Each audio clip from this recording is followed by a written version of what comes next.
James Yap, makakabalik pa kaya siya sa kanyang pinanggalingang koponan na Magnolia Hotshots? Yan ang pag-usapan natin ngayon mga kabrods. Pero kung bago ka lang po sa aking channel, mag-subscribe ka lang po at pakipindot na rin ang notification bell button para sa iba pang overrated basketball natin.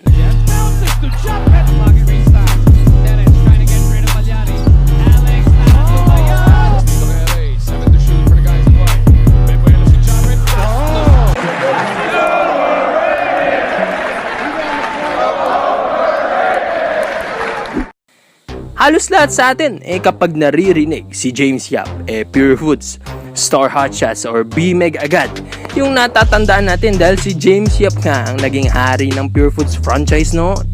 Noong 2016 nga hindi natin akalain na ma-trade siya kay Paulie sa Rain or Shine Last Two Painters.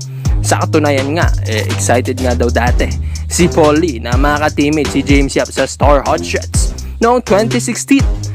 Pero hindi niya akalain na si James Yap pala ang kapalit niya sa blockbuster trade.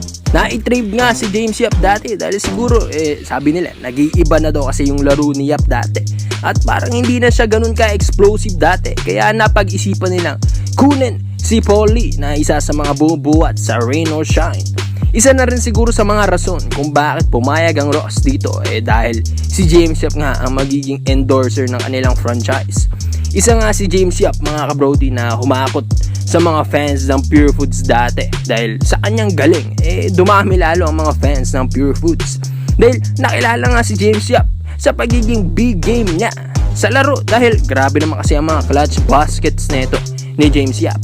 Mas pinagkakatiwala nga siya ng coach na ibigay sa kanya ang bola sa mga last minute ng ball game. Sa katunayan nga, halos lahat ng magigiting na awards ni James Yap dahil sa Pure Foods. Katulad nga ng 7-time PBA champion, lahat ng yan, ng 7-time na yan, nakuha niya noong siya nasa Pure Foods pa. At sama mo na rin ang pagiging 2-time PBA MVP niya. Sabi nga ng karamihan, bakit inilipat pa nila si James Yap sa Rain or Shine? Kung tutuusin, siya na nga ang face ng Pure Foods dati. Di ba? Isa pa dito mas bagay siguro kung sa Magnolia Hotshots magre-retiro si Big Game. Yan yung mga gusto ng mga fans talaga dahil dito siya nakilala bilang James Yap Big Game. Dito na rin siya nakagawa ng history, di ba mga abroads? Alam natin na may edad na rin itong si James Yap pero noong nakaraan nga daw sabi ni Coach Kaloy Garcia na nagiging bata ulit ang laro ni James Yap. Meaning, nasa kondisyon na siya ulit. Maganda-gandang balita to mga abroads. Sa tingin ko nga, bagay siguro na bumalik si Yap sa Pure Foods franchise dahil bago pa natulungan ni Paulie ang Magnolia Hotshots, napakampiyon muna ng marami ni James Yap ang Magnolia at gusto rin ng mga fans na dito iretiro ang kanyang jersey number na 18 dahil dito rin talaga siya sumikat at dito siya minahal ng mga fans. Kung babalik nga si Big Game sa Magnolia, magandang balita talaga ito mga abroads, lalo na sa mga fans niya dahil makakabalik na ang tunay na hari ng Magnolia Hotshots. Dahil syempre dito nga siya nakilala bilang Big Game. Di ba mga abroads? Ikaw mga abroads, sa tingin mo ba posible pa kayang makabalik si James Yap sa Magnolia Hotshots? At sa tingin mo ba malaki ang maitutulong ulit ni James Yap sa Magnolia? Komento mo lang ang opinion mo mga kabrods at iisa-isahin natin yan. Paano kapag nangyari ang Scottie Thompson and Chris Newsome trade? Scottie to Meralco and Chris to Ginebra. Isa ito sa mga biggest trades ng PBA kapag nangyari ito.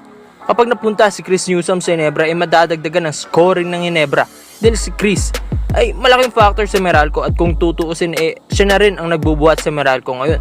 Dahil pag nakuha na niya ang kanyang confidence, talagang mahirap na pigilan itong si Chris Newsome. Si Chris ay nasa 6'2" ang height, which is malaki siya bilang gwardiya ng PBA. At nasa 29 years old pa ang kanyang edad. Kaya bagay din dahil pwede na rin siya maging isa sa mga kikilalanin sa Ginebra balang araw. Isa si Chris Newsome sa mga matataas ang basketball IQ sa PBA. At talagang magkakasundo sila ni Coach Tim Con pag nangyari ito. Ilan sa mga laro ni Newsome nag-i-step up siya sa mga last minutes ng ball game dahil mataas nga ang confidence ni Chris Newsome. Ang stats ni Chris Newsome last season sa PBA ay nakagawa siya doon ng 14.6 points per game, 5.7 rebounds per game at 3.7 assists per game. Maganda nga mga numero na naitulong ni Newsome sa Meralco Bolts. Ngayon, punta naman tayo kay Scottie Thompson. Si Scottie ay 6'1" guard ng Ginebra at nasa 26 years old pa lang. Marami pang pwedeng patunayan si Scottie Thompson sa PBA. Ngayon, kapag na-trade siya sa Meralco, maraming fans ka ng Ginebra ang hindi sasang-ayon dito. Dahil si Scottie ay isa sa mga face na ng Ginebra ngayon. Si Scottie naman kasi malakas ang influensya nito sa mga teammates niya pagdating sa mga hustle plays at rebounds. Stats nga ni Scottie Thompson last season sa PBA, nakapagtala siya ng 8.3 points per game, 7.3 rebounds per game at 5 assists per game. Isa sa mga dapat i-improve ni Scottie ang kanyang scoring ability dahil mas mahirap na siya lalo pigilan kapag bumibira na ito ng maraming tres at jumpers every game. Dahil mapa-import nga talagang aagawan niya pagdating sa mga rebounds.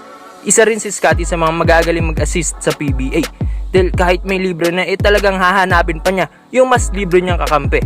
Si Scottie kasi ay athletic, mataas tumalon, grabing energy every game at talagang maaasahan mo kapag sa mga hustle plays. Baka hindi na rin siya bitawan ng Ginebra dahil mas kilala siya as a player na ng Ginebra ngayon.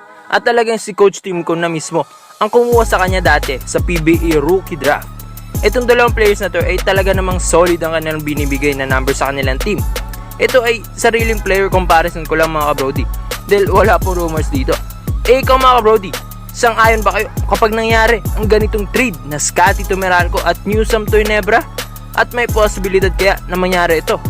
Komento mo lang ang opinion mo mga kabrods at iisa-isahin natin yan. So kung nagustuhan nyo po ang ating serya na trades ng mga superstars, subscribe ka na rin po mga kabrods kung nagustuhan nyo po ang ating ganitong serye. At pakipindot na rin po ang notification bell button para sa iba pang overrated basketball natin. Adios mga kabrods. Salamat po sa panonood. Yun lang. I'm out.